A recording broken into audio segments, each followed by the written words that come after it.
على المتدرب يعني العديد من المنتخبات وكان اخرها افتكر لكن هجمه سريعه الاهلي. بص المساحه بيرسي تاو يلعبها لكن قويه للعين لكن تصل على طول اللاعب الزنجيلي تمريرا ده لكن يطلع لاعب لوماريسا وتدخل وفاول في اللقطه دي.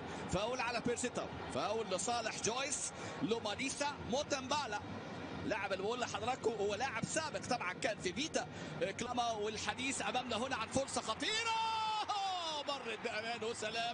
مرت بامان وسلام اللي بيضيع ده اللاعب كلومان مزيزي. تاني كوره 19 سنه لمبيلا. انطلاقه محمد هاني في مسانده لم نراها كاتسون امامنا. مرر كوره الى ماكسي بيا امام اسد الجديد امامنا هنا اللي دخل كبديل. بيرسي تاو اماميه لكن رايه وخوف من الخطا لكن عدى زوازوا مع اليو ديانج الى كي وانطلاقه محمد هاني التغطيه الدفاعيه هاتها معاك. احمد حجازي في مرماه ثم الاهلي فاز 2-1 في لقاء العوده. كره الشمال حسين الشحات التمرير الربط مهم لكن حكم اللقاء عبد العزيز بيقول العب مفيش خطا. وامامنا هنا كره تطلع الى الاهلي والاهلي ايضا يخشى المفاجات امام يانج افريكان. هو امام مره ثانيه تمريره في العمق انطلاقه نيكسون الجانب اللي بيتحرك منه ياو يشيل كره على العرضيه المره والخلفيه. هل يلحق الشحات لو سيطر يروح ولكن هناك تداخل وفاول على حسين الشحات.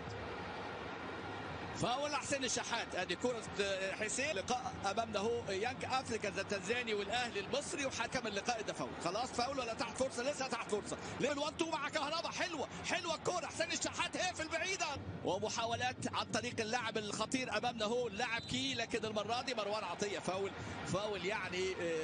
ادي امامنا هنا الاثنين والتسديده قويه لكن بعيده جدا الى خارج الملعب قد مع الجزائر وموريتانيا وانجولا. وينهي عبد العزيز بو الشوط الاول متوسط المستوى. الاهلي لعب باداء متوازن اثر كثيرا هذا الاداء. ردة فعل هنا من جانب مارسيل كولر في شوط المباراة الثاني. الأهلي يدخل بتشكيلة مكونة من محمد الشناوي في حراسة المرمى، محمد هاني، ياسر إبراهيم، رامي ربيعة، علي معلول. وسط ملعب مروان عطية، اليو ديانج، بيرسي تاو. ديانج ومروان عطية كانوا بيجدوا صعوبة. ودي أول انفراد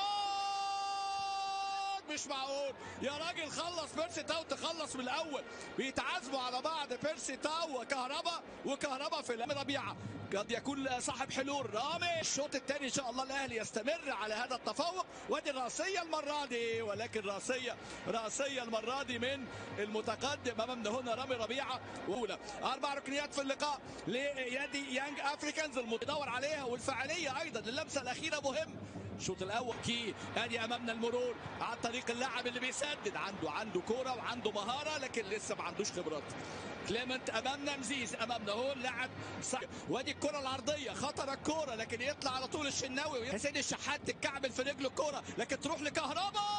بيفوز على مدياما وبيليه شباب بلوزداد. ومدياما اللي مع الاهلي شارك 3 مرات ولعب 8 مباريات وسجل مع المتوقعه. وادي فرصه كهربا الضائعه وادي فرصه كبيره. ستيفان عزيز كيد للثلاثه اللي في قلب وسط الملعب اللي كانوا مسيطرين.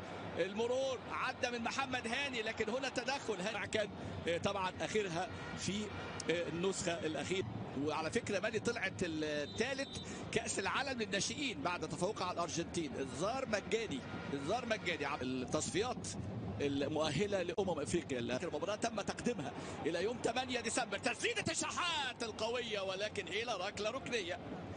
حسين الشحات. شوف هنا بقى بدا يبقى في صحوه اهلاويه لان تحركات بيرسي تاو. افريكان في الدوري فاز بالدوري في تنزانيا 9 بالشمال لم لكن يا ولد يا رامي غطى حلو رامي. ونجي كبديل مكان اللي خرج طبعا اللاعب لوماريسا دولي. اتوهولا امامنا، اتوهولا مره ثانيه التحضير دي امامنا هنا. الكرات الثابته خطير يانج افريكان في الكرات. حسين محمد هاني يلعب كره عاليه حلوه. أفشع اللي دايما بيلعب هذه الكرات التسديده القويه. الكره دي هاني شالها تعب كده تحس شايلها بتعب على طول.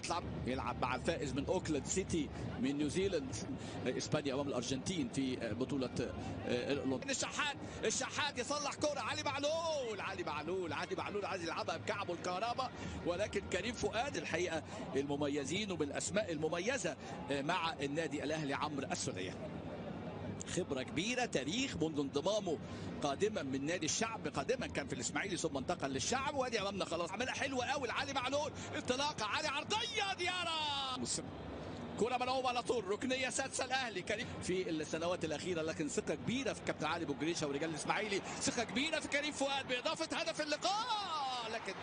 لكن ديارة كريم فؤاد انفراد أمامنا هنا في هذه اللقطة. واللقطة إيه المخرج بيقول لك طب لو كان الشحات موجود كان جابها، لأن كريم فؤاد أمامنا هو البديل اللي داخل. كريم فؤاد يطلع أمامنا ديارة، شال هدف على فكرة ديارة الحارس الدوري هذا الموسم، لم يشترك في أي مباراة، وهو نادي بيراميدز أمامية المرة دي. كراتي بيحاول يجري أمامنا هنا عن التعادل مش هيكون مرضي قوي يعني. ادي كرة مركز الثالث طبعا كاس عالم الشباب في 2000 النهائيه طبعا. اللقاء العوده لقاء 1-1 تسديده في ازداد. كره ترجع على طول لديارة، خطر الكره دي لديارة، الضغط الثاني فلم يظهر بالشكل. وادي كره حلوه قوي قفشه، وادي كريم فؤاد العرضيه لكن ارتباك وبيرسي تاو الاهلي يسجل في الدقيقه 86. كرة معمولة حلوة قوي من قفشه لكريم فؤاد، وتتهادى الكرة وتصل على رأس بيرسي تاو اللي قبل الهدية الجنوب افريقي. بيرسي تاو يسجل في هالول دخول قفشه. وادي امامنا فرصة